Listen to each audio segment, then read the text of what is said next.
G'day guys, welcome to another video. We're going to go over the All Blacks win against Ireland at Eden Park. The fortress holds strong, the record remains intact. A lot of controversy in this one. Um, I mean, the whole weekend really across, well, the two games in particular, New Zealand and Ireland, and then England and Argentina. It was just a ref, a lot of controversy with the ref, TMO getting involved. It was just a lot of cards and, well, a lot of cards in the Argentinian England game and no cards really in the New Zealand Ireland game. So just weird happenings, a lot of inconsistencies, and a lot of annoyed fans. Anyway, we're going to get into that in just a sec. As always, guys, if you're watching this, please comment and like. The more comments, the better. I love interacting with everyone, so please do let me know your thoughts. Yeah, as always, I try to reply to everyone. Cool. So, All Blacks Ireland. Let's start with the refereeing. Just get it out of the way because I'm sick of hearing about it. I'm sick of talking about it. Look, the All Blacks got the rub of the green, 100%. They had a lot, like, at the start of the game, Ireland were getting pinged for everything, and I I was wondering, a lot of it I felt was warranted, especially the offside line. I mean, I do see quite a lot of people talking about the All Blacks not getting ref the same way, potentially, but I felt like at the start Ireland were offside literally every time the All Blacks got the ball, and then the ref started to pick up on it and he started to ping them, and so I don't really have too many gripes with that, but it did seem to be very one-sided. And Ireland, yeah, they just couldn't get into the match. The referee was sort of like keeping them out of it. Obviously, the Jacobson yellow card, which shouldn't have been a yellow card, it should have been a red card. No issues with that at all. I mean, he shouldn't have been on the park, should he? He should have gone. He had no. There was just no need to do what he did. Um, I mean, there's just I don't care if you can find like no mitigating factors should reduce that from like should reduce that the severity of it. It was reckless. He led with his shoulder, and he deserved the red card. Um, in the end, he ended up playing about 72 minutes. But yeah, so I do understand that people are upset about that one, but I just you put that down to the TMO. Just we see it all the time. It happens all the time where teams just you expect one decision, you expect a red card, or you expect a yellow, and it just the opposite happens, and you're just like, what the fuck? What is going on?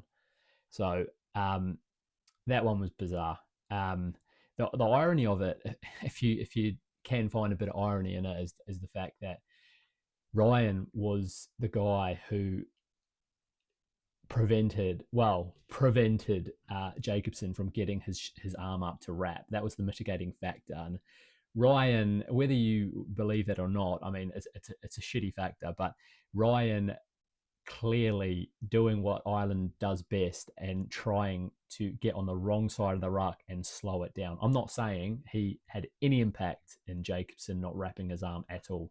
I'm just saying the position of Ryan was very on point for an Irish forward trying to slow down the All Blacks ball. Anyway, moving along, the second big talking point was the Tupaia one. Look, this has just gotten blown out of people. I just constantly see this chat about, oh, it's the most deliberate knockdown I've ever seen. I mean, but you can't give a yellow card out just because it's of the severity of deliberateness. I mean, yes, he's dived for it. He probably thought he could have got it. Could he? In reality, was he going to get it? Probably not. He did try to pull it in his second hand, but he did lead with the one hand. So yeah, it's cynical. But then, was there a real a chance on the outside? Morby was there.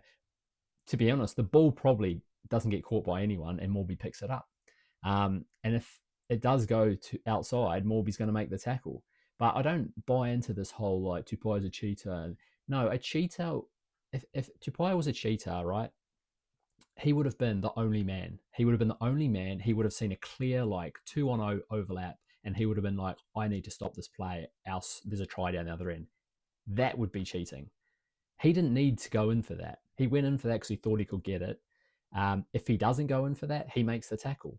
You know, it's like it's not cheating. It's a dumb decision. It's a dumb decision, and he got a penalty for it. Should have been a yellow. I don't know. We've seen them given. We've seen them not. I wouldn't have a big issue if it was a yellow.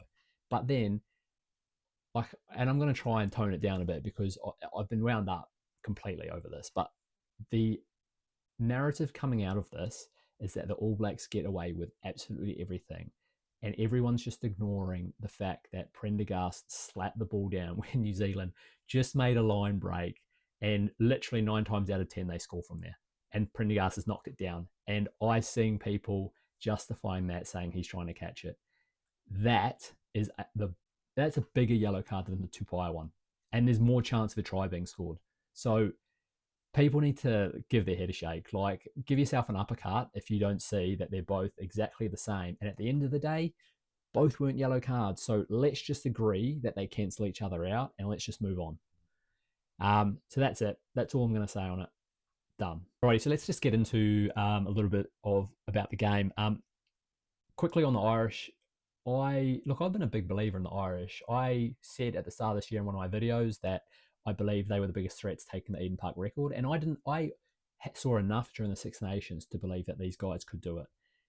But they've come to New Zealand and they've looked worse.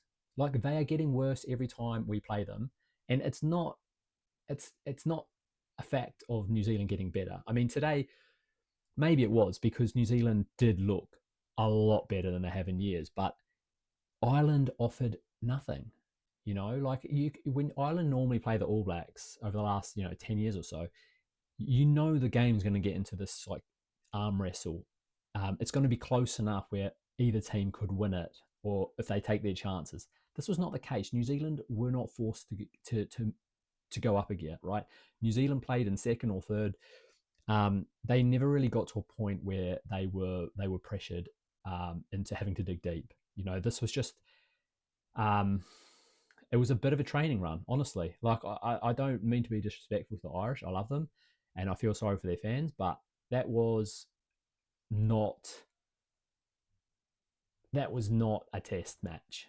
I mean, it was a test match, but it didn't test the All Blacks. Like, they scored a try and then just gave a freebie away to Will Jordan. I mean, so look, I'm not saying the Irish are a bad team, but I don't think they had their best game, and I'm not sure where they go from here. I'm not sure how they find their game. And to see Andy Farrell coming out and saying, "Oh, I don't think the two teams are as far apart as what people think." Well, I'm sorry, but as a guy who has believed in the Irish still being the force that they were, they look cooked. They look like they're struggling, and I don't know, unless you got a couple of like really exciting guys who are knocking on the door and you can bring them in to try and ignite this group. I don't know what Ireland does from here. Righty, so into the All Black stuff. A couple of points around this. I'm not going to go through the whole team, but a couple of positional points I want to make. The three main ones: Tupu Vai, Ruben Love, Asafo Aumua. Those three guys for me were big talking points.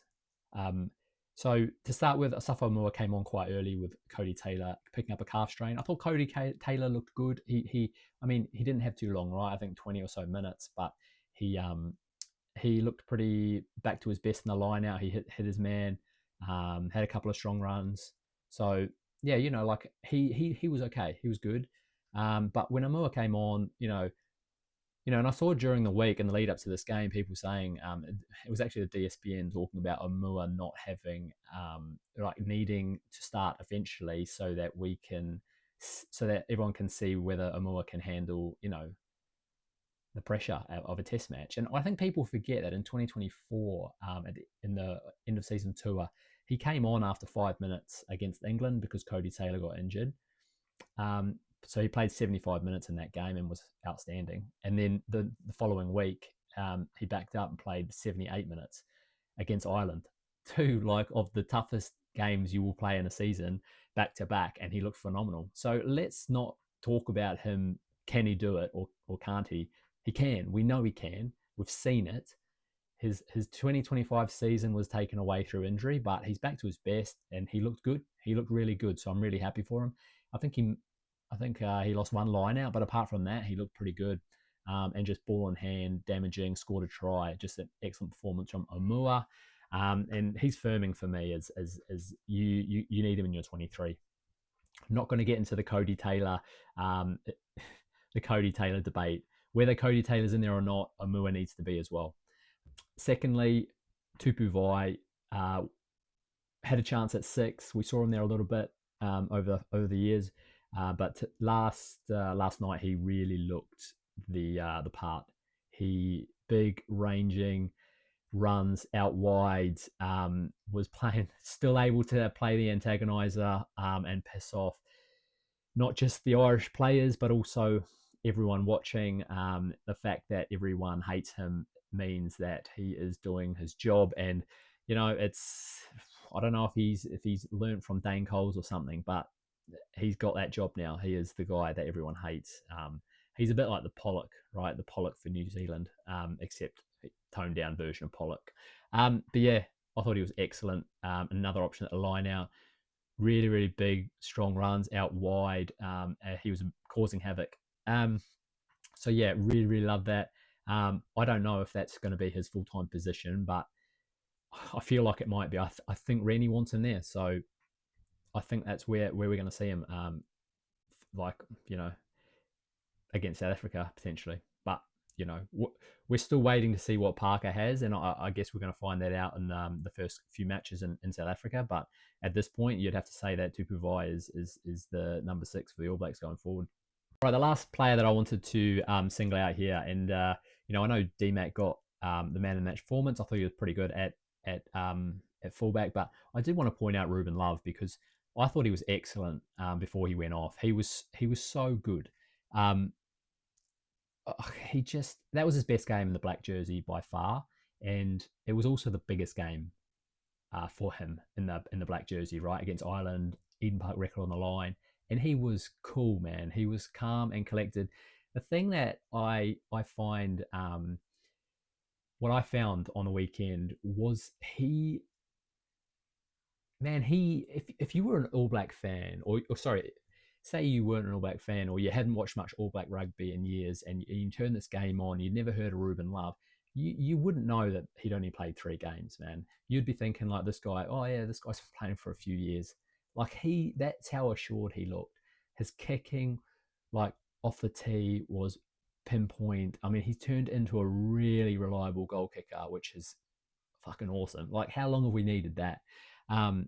His running is great. Like, he's super dangerous in a bit of space. He hasn't really taken the line on too often in the last 2 games, but that's not a bad thing. Like, everyone was talking after the Italy game, saying he didn't have a great game, and people are expecting him to be Dan Carter every week, man. Dan Carter didn't have Cam Roigard and Jordie Barrett outside him. Now, I know Dan Carter had some good players inside and out, but Ma'a Nonu was not going to, for Ma'a Nonu was one of the best, probably the best second 5 for New Zealand of all time. He doesn't have the sort of array of skills that Jordie Barrett does, like the playmaking skills, and the All Blacks did not rely on Aaron Smith to be the play driver as much as the All Blacks rely on Cam Roigard. So Ruben Love doesn't need to just take the ball and take over games. He does what he needs to do. He kicked a nice 50-22. He gives the pass. When he sees the opportunity, he runs with it. And I really like that. He's not trying to force things too much. He's just doing his job. And we shouldn't look at like him having a quiet game or just doing his job, doing everything correct. We shouldn't look at that as though he's had a bad game or had a less impactful game. He's just allowed Jordie to go out and do what he does best, and he's allowed Cam Roigard to go and do what he does best. I think it's great to see. So, and there's one thing during that game, one instance where Ruben Love gets snagged just before the line and he goes down, and a lot of guys would try to get that. A lot of guys would reach out or maybe try and wiggle over the line. I mean, he's like that far away, right? But he doesn't. He just turns around, places the ball, sets it up, and then DMAC comes in and scores that try. Now, I mean, that doesn't seem like a big thing, and maybe it's nothing, and maybe people are going to think I'm an idiot. But let's say, for instance, like you're in a big game, right? Let's say you give up, you try a little bit harder to get that ball over. You go the extra movement, and they have a look at it, and they deem that it's a double movement or whatever. And then, so that's 7 points down. Like you've just had 7 points taken away, plus, the opportunity to score again because they get a penalty. They piggyback all the way back the other way. So what happens if they end up on your try line and score a try, man? That's a 14-point swing. I know I'm just thinking way too far ahead and probably way too in depth about this, but those like the fine margins, right? Like he is a confident guy. He could have easily like tried to get that reached over or squirmed over and tried to fake the momentum. But at the end of the day, he realized like trust the guys around him. He places the ball. DMAC comes in, boom, scores 7 points. How's your father? And that was while he was injured too. I think he took the next kick and then got subbed off because he got taken out in the air, which is another refereeing blunder that no one's talking about. So yeah, that's those are my three things that I really noticed about the All Blacks team. There were obviously others, right? I thought the scrum was pretty good. The line out up and down. For the most part, it was pretty good. Ardie Savea was back to his best, taking the ball off the back of the scrum to score that try. Well, we think he scored. I'm not sure if he actually got it down, but we're not going to get into that one. The other one was Luke Jacobson. Now, not the not going back to revisit that clean out, but he played 72 minutes, man, and he is not like I understand Rennie. Okay, you want certain players out there because they're your game drivers. Luke Jacobson is not your game driver. Like whether he stays on or goes off, that's not really going to make or break a game, right? And for a guy that's really injury prone, I kind of look at this and I'm like, if he is your number one, number 7, right? If he is that guy that's going to start for you every week, surely with his injury history, you want to protect him a little bit. And when you've got an absolute stud like Peter Larkai on the bench, why would you wait for 8 minutes to go to bring on Peter Larkai, who needs game time anyway? So that was a little bit weird. I thought that was odd.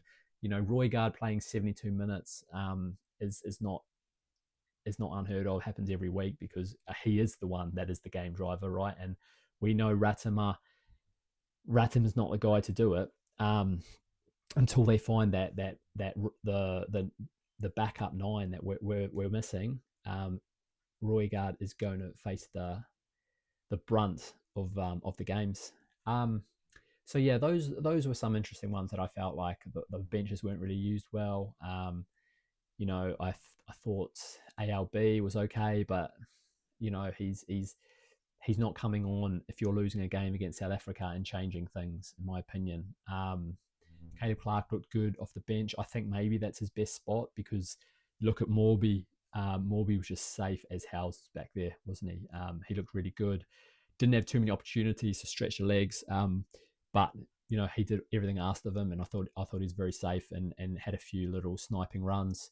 And DMAC at fullback was also pretty good. Tuipulotu as well. He's so impactful. Like his just his ball carrying, and his physicality, man. Like I really like him, and he's going to be like we're blessed in New Zealand with a lot of locks now, a lot of good locks, and with Fabian Holland coming back and maybe Scott Barrett as well. To have him there. Like, you throw him into 23 or the 15 and he's going to do the job, you know what you're getting, and he's just that performer every single time. So, yeah, love it. Yeah, love it. But that's it. Like, you're looking at that game. I said before the game that I wanted to see like an 80-minute performance because we hadn't seen an 80-minute performance from an All Black team since like 2023 World Cup, right? So it was important to see that, and I think we got it. Like, we're not going to. Even South Africa are not going to dominate a game 100% for 80 minutes, right? There's going to be lulls. There's going to be tries scored against you. There's going to be testing times. And I thought the All Blacks, largely played 80-minute performance. Yeah, they let in a couple of tries, but they were able to wrestle back the momentum. They were able to stay in the game. They were able to, keep the structure, the focus. So that's really important, and that's something that, when you look back to David Kirk when he relieved Razor of his duties, saying that we couldn't see the upward trajectory of the All Blacks, and now, like, I know it's only been 3 games, but like, I'm not being funny here. I didn't see 1 ounce of, like, from game to game in Razor. I didn't see 2 games in a row where I thought, oh yeah, we got better than last week. I didn't, and it's not me being dramatic or exaggerating the point. Like, I didn't, and we can already see from week to week. Like, after that French game, there was a lot to work on. Against Italy, the defense was better, the attack clicked a little bit more. The scrum was a bit iffy, the line out was getting better. So, like, we can see each game we're getting improvements. In this game again, we saw the attack just getting better and better, clicking really well.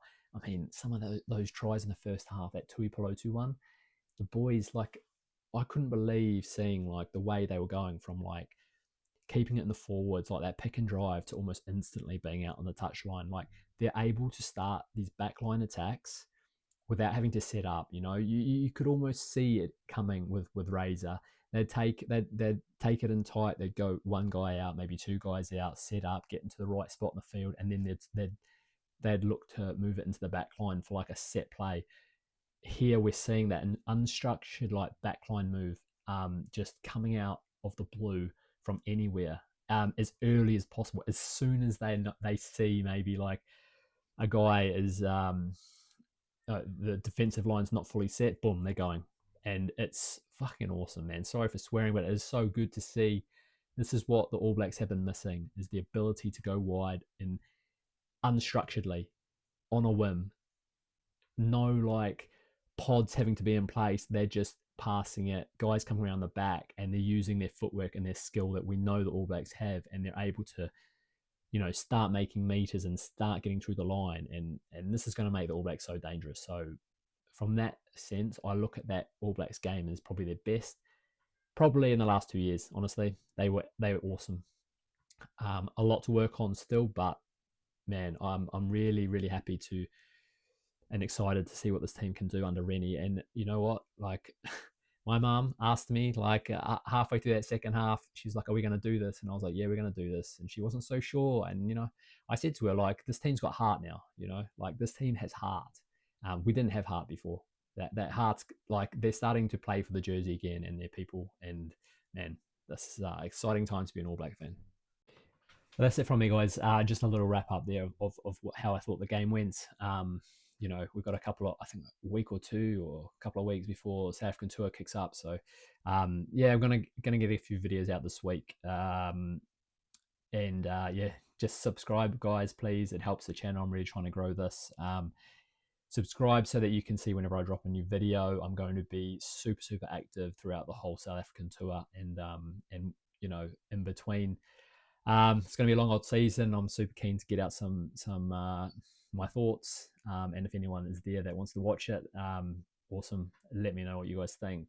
Again, I love interacting with all of you, so please just bombard me with comments, and I do my best to get back to everyone. And yeah, guys, enjoy the week, and yeah, take it easy.